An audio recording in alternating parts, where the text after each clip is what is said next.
Deuteronomio capítulo 1, y el verso 8, solamente un verso, dice el Señor de esta manera. Mirad, yo os he entregado la tierra, entrad y poseed la tierra que Jehová juró a vuestros padres, Abraham, Isaac y Jacob, que le daría a ellos y a su descendencia después de ellos. Una vez más, mirad o pongan atención, quiere decir eso.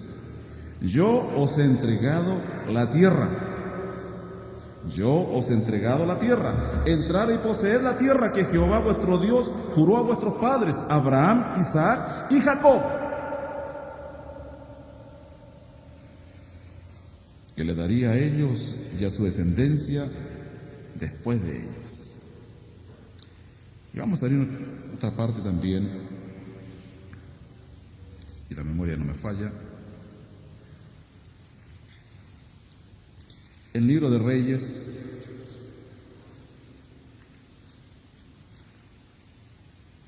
capítulo 14, y el verso 23. Primera de Reyes, en la página 350, para aquellas personas que no conocen mucho la palabra de Dios y pueden compartir sus Biblias por allí con alguna persona, alguna visita que vean. Primera de Reyes, capítulo 14, el verso 23. Comencemos con el 22. Y Judá hizo lo malo ante los ojos de Jehová.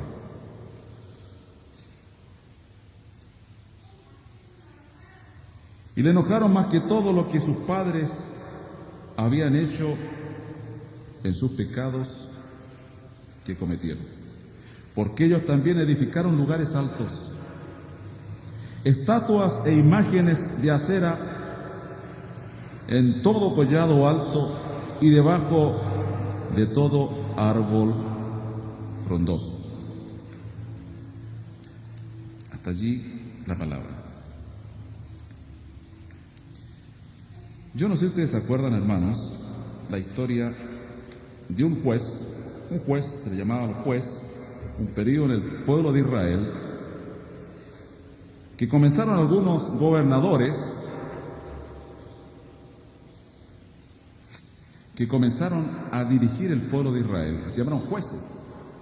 Por eso que tenemos el libro de los jueces.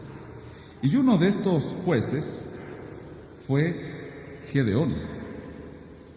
Yo no sé si ustedes se acuerdan la historia de Gedeón. Gedeón fue un hombre muy especial, quizás no muy conocido allí en el pueblo, digamos, era una persona no tan importante, y allí estaba este hombre Gedeón. Pero lo importante de la historia de Gedeón es que él vivió en una época bastante especial, bastante difícil, bastante mala para el pueblo de Dios, el pueblo de Israel. Y Gedeón parecía que no tenía ninguna parte, ninguna oportunidad de poder hacer algo dentro del pueblo en esa oportunidad. Él pensaba que no estaba en el kairos de Dios, en el tiempo de Dios. Pero la Biblia nos enseña,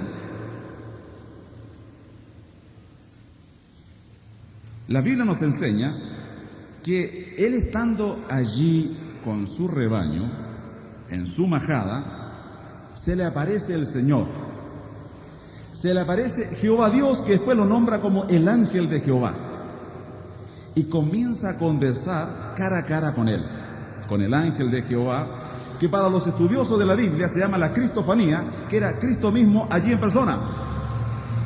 No vamos a entrar sobre ese tema. Y allí estaba Josué, y le dice el ángel que lo iba a usar, que lo iba a ocupar. Pero él dice no reconocer a este ángel y a este ángel de Jehová. Pero poco a poco en la conversación se da cuenta que sí era el ángel de Dios. Y le da una orden, le da un trabajo, una labor, una tarea. Y la tarea era de derribar los lugares altos que estaban allí en Israel. Lugares altos eran pequeños montículos donde el pueblo, habiéndose apartado de Dios, habiéndose alejado de Dios, formaron con sus propias manos imágenes, estatuas, y las colocaron allí en esos lugares altos y las veneraban. Y hermanos, ya atención, ese periodo no ha terminado. Usted puede ir a cualquier país, no tan lejos, ir aquí en nuestro propio Chile, en nuestra propia capital, tenemos lugares altos. ¿Y qué pretendía el pueblo de Israel teniendo lugares altos? Ellos pensaban que poniendo una diosa, la diosa de Acera, por ejemplo, o el dios Baal, en los lugares altos podían dominar todo ese lugar, allí en el valle, y poder ser protegidos, porque el pueblo de Dios le rendía pleitesía, adoraba a estos dioses, a estas imágenes, sin resultados. El pueblo del tiempo de los jueces fue un tiempo terrible para el pueblo de Israel. Estaban absolutamente sometidos, subyugados a los amalecitas y a todos los hitas que habían allí. ¿Sabe lo que hacía este hombre Gedeón? Cuidaba la cosecha, que no vinieran los enemigos y le cortaban el trigo y se lo llevaban. Ellos sembraban y no cosechaban.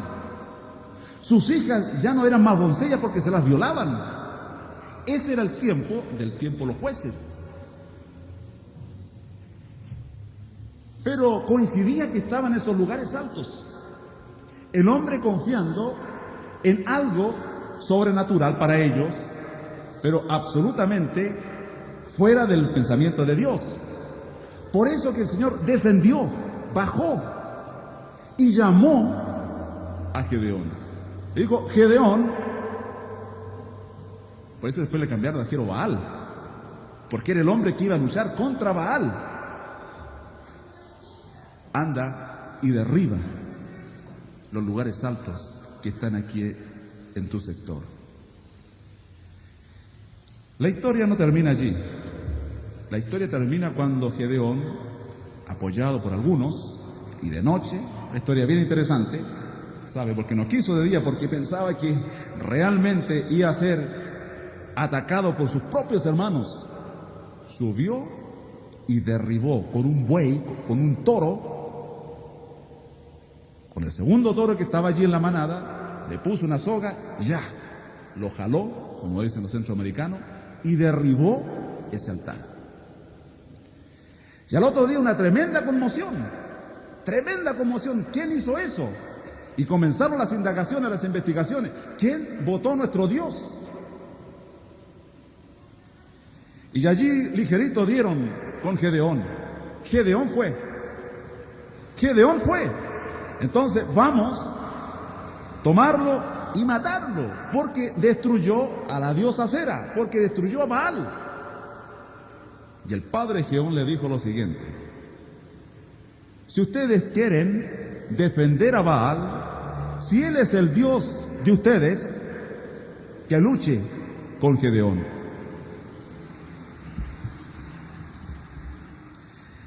El tiempo en que el pueblo de Israel estuvo con problemas, estuvo sometido, cuando se olvidó de todo lo que el Josué había hecho, lo que Moisés había hecho, que con brazo fuerte, con la mano de Dios, con toda la gracia de Dios, poseyeron la tierra.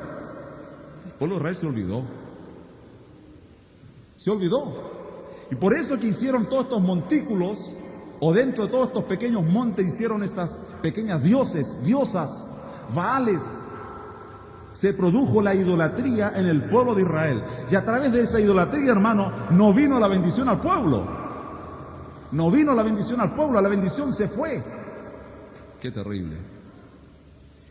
Estaba en esas circunstancias en el momento en que llegó todo ese problema a la mente de Dios, a los ojos de Dios, y dijo: basta.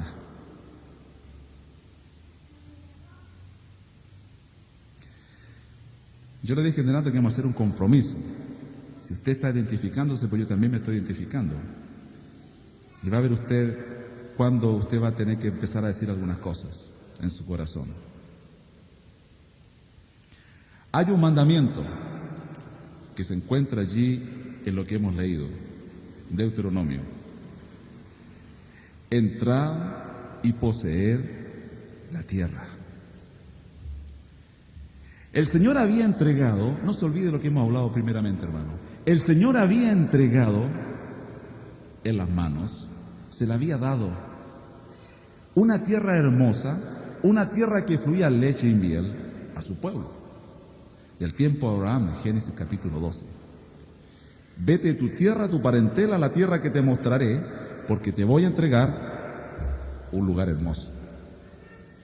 Y cuando Abraham realmente salió un pueblo grande de él,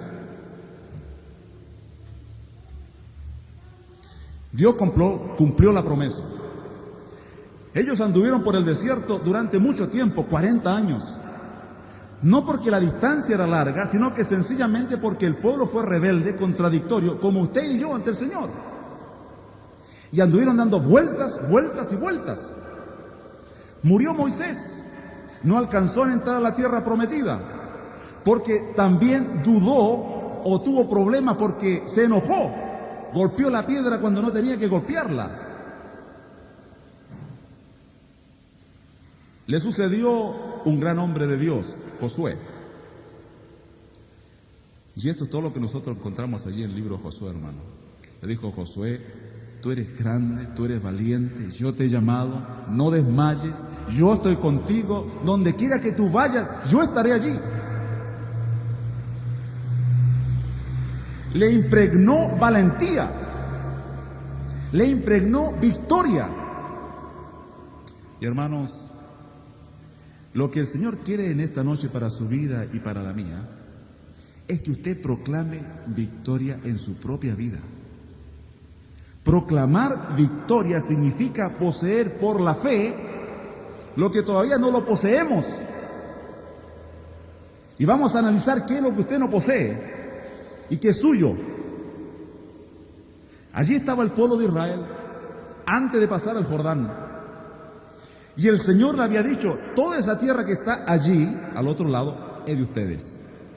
Pero había más de 30 reyes allí que la poseían, que eran dueños. Pero el Señor le ha dicho: es de ustedes. Vayan, crúcenlo y es de ustedes. Dijo Moisés: poseer la tierra. Y hermano, y se encontraron un terrible problema. Primeramente estaba el Jordán, profundo en ese tiempo, ancho. ¿Cómo vamos a pasar todos nosotros al otro lado sin tener tantos problemas? No tenían balsas, no tenían buques o qué sé yo, ese tiempo no hay ni buques, pero botes por último. Pero el Señor le dijo: no te preocupes, porque yo voy delante de ti y haz todo lo que yo te voy a decir. Cuando los sacerdotes comiencen a meter los pies en el agua del Jordán, este río se va a abrir. Y así fue. Cargaron el arca, y el arca la pusieron primero. El arca, ¿sabe qué? Es tipo de la unidad, es tipo de la gloria de Dios. Se demostraba la gloria de Dios en el arca del pacto. Y allí lo llevaban, y los sacerdotes, a la orden de Josué: caminad, hermano, caminad en un río profundo. Esto está loco. Yo a veces pienso, cuando voy pasando por alguna oportunidad, yo tengo que viajar al sur, y paso por el río Bueno. Es un río caudaloso, ancho, que se llegan a hacer, digamos, corrientes, se ven así, ¿cómo se llama? Argollas de corrientes. Y yo me recuerdo cómo pasaría Josué con todo su pueblo en seco. Y sabe, hermano, el momento que ellos obedecieron, qué importante la obediencia. Obedecieron al líder, obedecieron, digamos, al que realmente tenía la orden de Dios. Y realmente que se abrió. Y fue tanta la apertura, toda la grandeza de Dios demostrada allí, que el Señor le dijo: mira, cuando estés caminando por el fondo del río, cada representante de la tribu, coja una piedra, cada uno. Así que cogieron del fondo del río 12 piedras y las pusieron en el otro lado. Y todo el pueblo pasó en seco. El primer problema. Pero gracias a Dios, el primer problema que lo solucionaron porque fueron obedientes a la palabra de Dios por boca de Josué. Pero la cosa no terminó allí. Pasaron el tremendo río y se encontraron con un tremendo problema aún mayor quizás. Se encontraron con una ciudad amurallada, tan grande que era la más grande de todas las ciudades fortalecidas de ese lugar, de todo el mundo quizás conocido. Dice la historia, ¿sabe lo que dice la historia? Que las murallas eran tan anchas que cabían eran como de 2 vías, uno para allá y otro para acá, cabían como de 2 pistas. De ese porte eran las murallas. Un carro podía correr para allá con caballo y el otro para acá, se cruzaban. Habían casas allí, de tan ancho que eran las murallas. Eran impugnables, se dice, ¿no es cierto? Nadie podía pugnarlas, nadie podía atravesarlas. Y el Señor le dijo: oye, esta ciudad es tuya. Y nuevamente a lo loco otra vez, poseedla.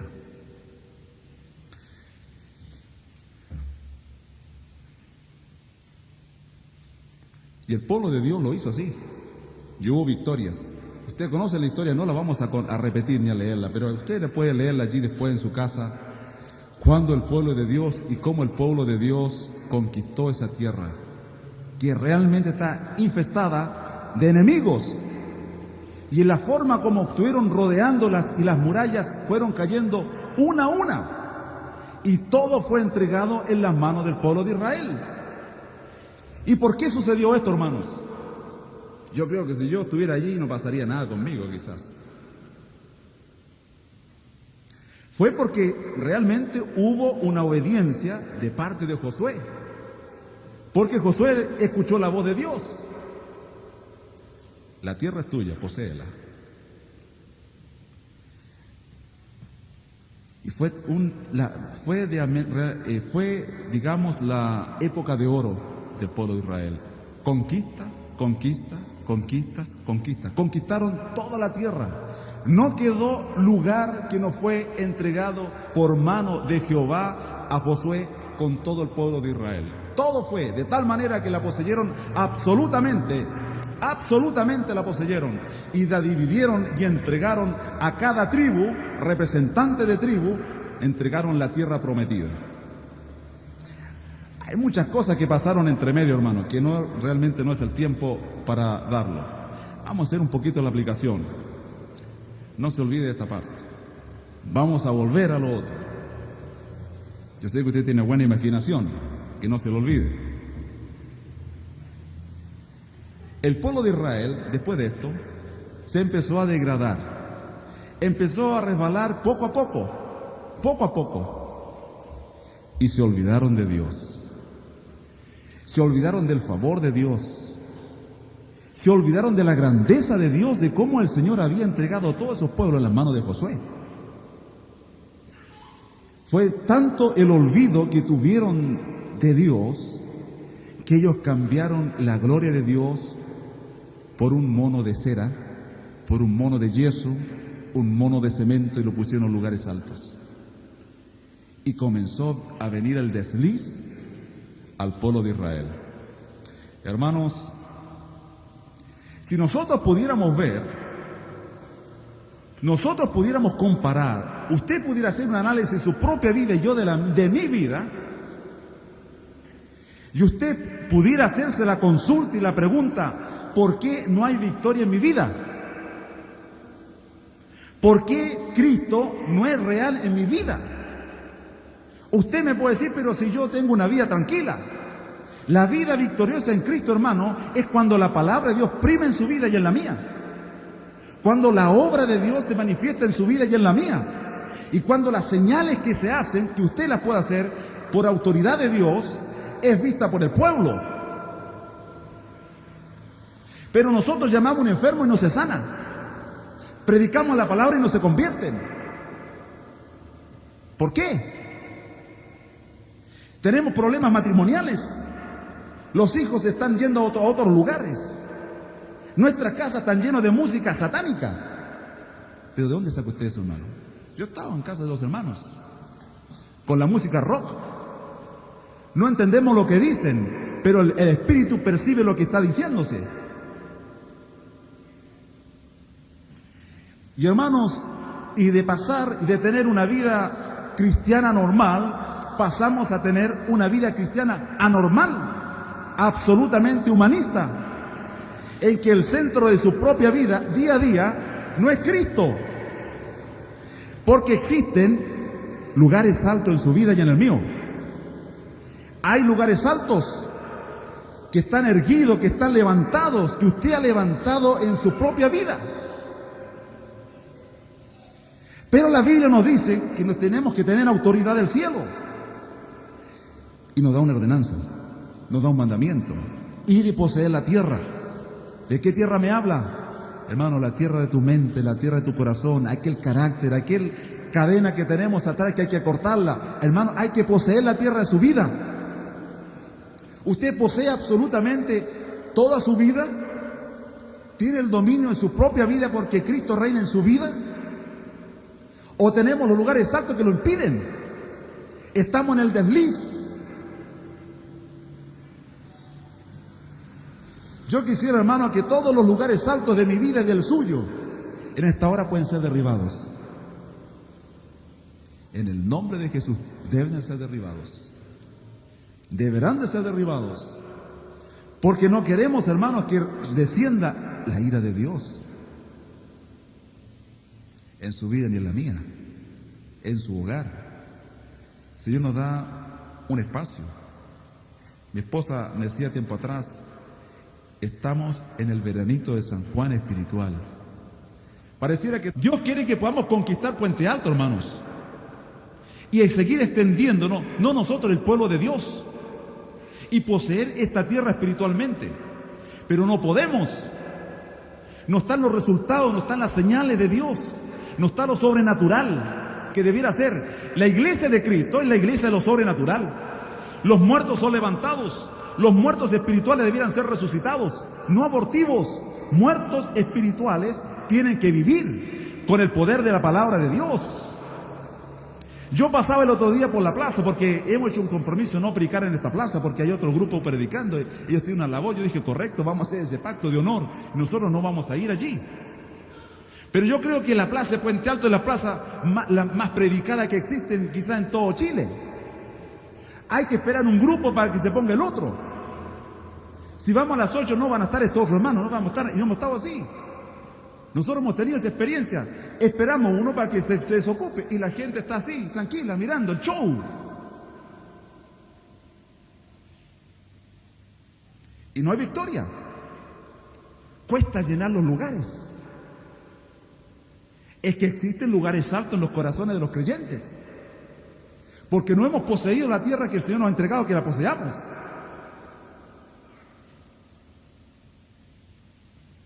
Comience a identificarse, hermano. ¿Qué lugar usted no tiene dominio en su propia vida? Quizá hay un cigarrillo, hay una copa, yo no tengo idea, hermano. Quizá hay una situación que usted ni siquiera la entiende, pero es su carácter. Pero hay algo que usted tiene un lugar alto que realmente impide la gloria de Dios. Yo no le conté la otra historia, hermano, pero hubo una ciudad que ellos no la pudieron poseer, no pudieron ganarla. La ciudad de Jai o de Ai. Porque había uno que realmente llevaba pecado en su vida. Cuando el cuerpo de Cristo va caminando y existe una situación difícil en nuestra propia vida que no la confesamos, sin usted saberlo, el cuerpo se empieza a doler y no hay triunfos. Debiéramos levantarnos cada mañana, lo más temprano que podamos. Primeramente, reprender la flojera. Señor, en el nombre de Jesús, reprendemos mi flojera. Reconozca su flojera y la mía. Oramos el otro día, hermano. Señor, reprendemos la flojera mía y de mis hermanos.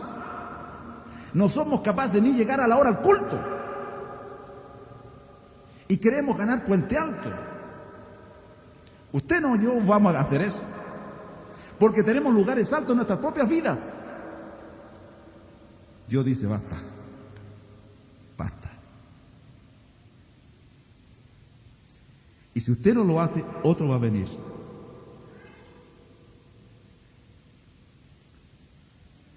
Es el momento, estimado hermano, estimada hermana, estimada visita. Yo lo abro para mi propia vida. Que mientras estamos hablando de la palabra de Dios, yo siento que el Espíritu de Dios está tocando los corazones, nuestras mentes. Comience a decirle, Señor, sí, Señor. Yo no he poseído, digamos, parte de mi mente. Tengo pensamientos sucios. ¿Cuántas cosas me he imaginado en mi mente? Es que soy un creyente, el Señor me redimió una vez para siempre. Mentira del diablo. Su mente no la ha entregado a usted. Satanás tiene un lugar importante en su mente. La mente es el área que es más difícil de entregar al Señor. ¿Por qué somos carnales? ¿Por qué dudamos? ¿Por qué no se sanan los enfermos? ¿Por qué no hay milagros? Porque no hemos entregado absolutamente nuestro ser entero a Dios. Hay lugares que no la hemos poseído y Dios dice, poseer tu propia vida para que tengamos triunfo. Él ya la entregó, porque Él murió 2000 años antes. Dice, yo le he ganado a Satanás y Satanás está derrotado. Pero seguimos con nuestra carnalidad, seguimos con nuestras flojeras, seguimos con el pesimismo, con el derrotismo. Seguimos, porque tenemos lugares altos que creemos que nos están apoyando y son absolutamente carnales y satánicos. Llega el momento, hermanos, que tenemos que enfrentarnos cara a cara con el enemigo. Hay que enfrentarse, digamos, para reprender fuerte. Pero no estamos ni acostumbrados cuando quizás se presenta alguna cosa, vamos a seguir arrancando. Porque tenemos lugares altos en nuestras propias vidas. Conversaba con una hermana que estuvo con nosotros, que la conocí en Costa Rica. Y fue invitada a pasear. Estuvo en muchos lugares, ella también estuvo acá, ustedes se acuerdan, mi hermana Alejandra. Y conversando, porque no había momento que ella no hablaba de las cosas espirituales. Me decía, Aquiles, si quieren tener una victoria ustedes allí en Puente Alto, ¿sabe lo que me dijo? Mire, ponga atención. Identifiquen los espíritus que están allí para que puedan ustedes romper su astucia y realmente puedan ustedes tener una victoria. Identificar los espíritus. Hermano, aquí no es cosa de un espíritu, es de lucha de reino contra reino, de nación contra nación. El reino de Dios contra el reino de las tinieblas. Pero el ejército de Dios está dormido. Identifiquemos cuál es lo que está a Puente Alto dominándolo, lo está poseyendo. No es el Espíritu de Dios, de ninguna manera. De ninguna manera. El alcoholismo puede ser uno. La drogadicción puede ser otro. El adulterio puede ser otro. Y siga usted. Hay tanta juventud que está libre cuando ni nosotros podemos proclamar la victoria en Cristo. Porque también estamos algo derrotados. Usted dice, yo soy un derrotista. No, hermano, quizás sea muy realista. Dice, el que creyere y fuere bautizado, estas señales seguirán. Solo los enfermos pondrán las manos y sanarán. Les podrán comer, tragar cosas mortíferas y no les hará daños. Al que creyere, hablarán nuevas lenguas, etcétera, etcétera, hermano. Cosas sobrenaturales. Pero que el Hijo de Dios no la estamos dominando. ¿Sabe lo que me decía esta hermana? Me llevaron allí, me dijo una parte muy bonita que es Viña del Mar. Y mientras caminaba, el Señor me permitió que me fijara en una figura, oye, me dijo, yo no sé qué figuras son, pero son figuras realmente satánicas. Eran unas cosas medias diabólicas. Son con unos cachos, yo no sé de qué lugar en Viña del Mar estaban, pero estaban allí en unos lugares, y yo me acordé de lo que yo iba a predicar ahora. Estaban allí, me dijo, unos monolitos, ¿sabe? Eso es lo que está dominando a Viña del Mar. Esa cantidad de espíritus son los que están dominando a Viña del Mar. Me dijo Aquiles, con tu gente identifica qué espíritu, qué huestes son los que están dominando Puente Alto. Ya identificándolo, vamos a tener que atarlos, hacer una acción tremenda y despejar. Despejar, hermano. Hay que derrotar, hay que hacer como hizo Gedeón, ir de noche con astucia, con nuevas estrategias, echarle el lazo al toro, tomarlo allí, hermanos, y derrotar todos esos dioses que están puestos en todos los lugares espirituales. Reino contra reino, espíritu contra espíritu. Ya a veces no nos aguantamos ni nosotros mismos. ¿Está identificando mi hermano, mi hermana, cuál es su lugar alto? ¿Su indiferencia? ¿Su derrotismo? Cuando decimos, no, yo estoy en esta condición, no quiero participar porque, como decía mi hijo, sencillamente porque no quiero andar con máscara. Mentira del diablo. Dios quiere que usted y yo, hermanos, seamos uno solo. Uno solo. Hay que empezar a confesar, hermanos. Y empiece a sacar usted esos lugares altos de su propia vida. Empiece a sacarlo. En este instante, dígale al Señor, dígaselo. Señor, yo tengo ese lugar alto en mi vida.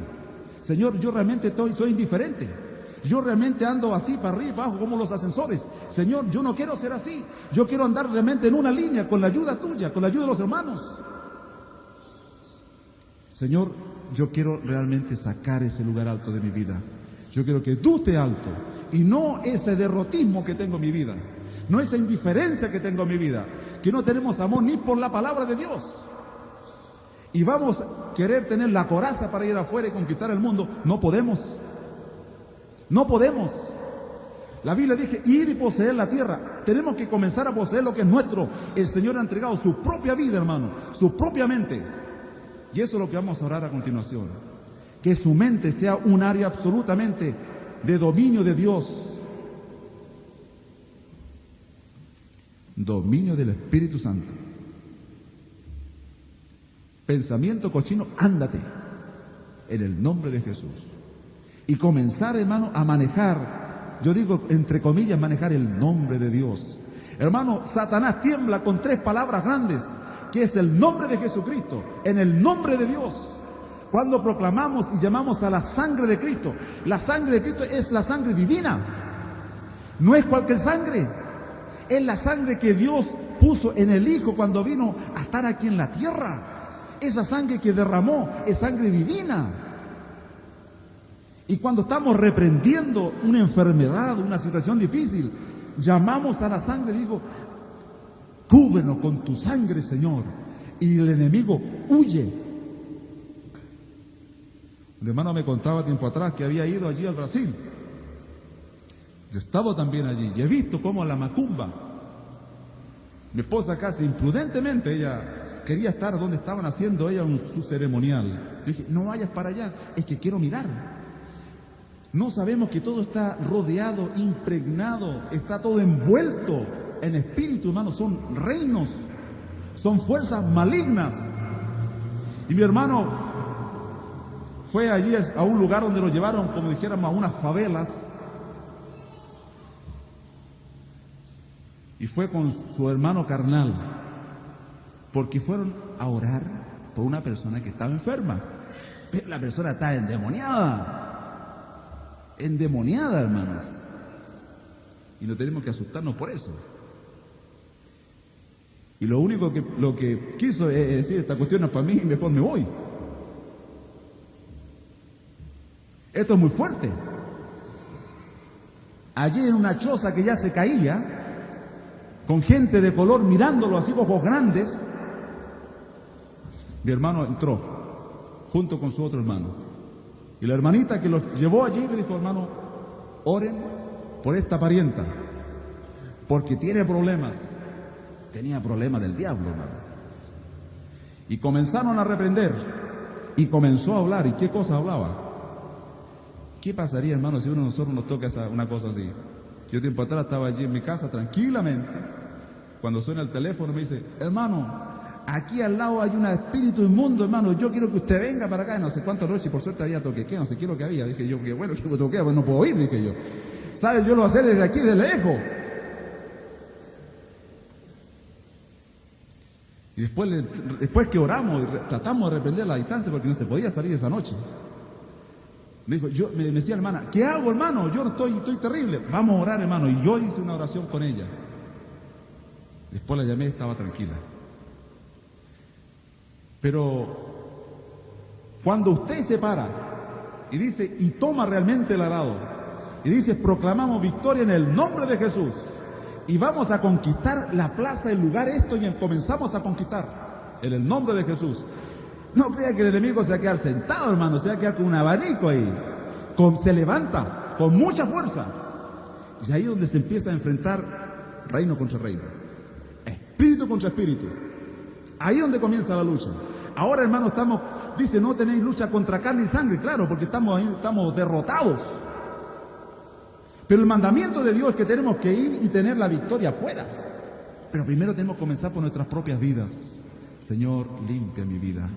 Tengo un lugar alto tremendo que no lo alcanzo, Señor, pero en tu nombre. Yo estoy tomado, atado al pasado. Y ese pasado no me deja proyectarme adelante. Señor, tú sabes que estoy con este pequeño vicio que es el cigarrillo. Señor, yo quiero cortar esa cosa. Y en el nombre de Jesús, córtelo. Así me pasó, yo dije en una iglesia. Yo dije, pero son todos mis hermanos acá. Pero después se acerca una hermana y me dijo, hermano, lo que usted le dio, yo fumaba. Yo fumaba bastante, a escondida de mis hermanos. Nunca lo supieron, pero ahora usted lo dijo y yo estoy libre, gloria a Dios. Aquí puede una persona que no tenga quizás visto el cigarrillo, o un poco de la copa, o a lo mejor sí que lo hay. Hermano, en el nombre de Jesús, eche ese lugar alto de su vida. Usted mismo tome autoridad. Es su peso, es su carga. Cuando alguien tiene una carga de orar por algo, no se lo echa al otro, es su carga. Y dígale al Señor, Señor, echa de mí, en el nombre de Jesús, fuera este lugar alto, fuera la idolatría de los hijos, de la esposa, de lo que sea. Y el Señor va a empezar a limpiar. Y estos lugares se van a empezar a llenar. Y hermano, y los pecadores van a llegar arrepentidos, no abortivos, no abortivos. ¿Saben cuáles son los creyentes abortivos? Que casi nacen, que nacen un poco, que tiritan un poco y después se van, porque no viven, porque no nació con la potencia del Señor. Quizás nació mentalmente por sentimientos. Y la vida no se gana con la mano, la lucha allí con el enemigo no se gana con sentimientos, con emociones. La emoción es linda y todo, pero se gana en el nombre de Jesús, con la sangre de Cristo se gana, hermano. Es una bomba atómica para el enemigo, la palabra de Dios. Sí, hermano, la palabra de Dios. Use la palabra de Dios. Y las señales vendrán a su vida. Cuando digamos que necesitamos un testimonio de los hermanos, de las hermanas, van a haber 3, 4, 5 testimonios. Hermano, mi esposa está enfermo, se sanó y gloria a Dios. Vamos a tener que decirle, hermano, no pare. No pueden todos dar testimonio por turno. Pero ahora cuando damos un testimonio tenemos que comenzar aquí de 4 o 5 años atrás, o de 10 años atrás. 10 años atrás tuve una experiencia profunda en el Señor. Y bueno, ¿y por qué no ahora? Tenemos lugares altos. Vamos a inclinar nuestro rostro, hermano.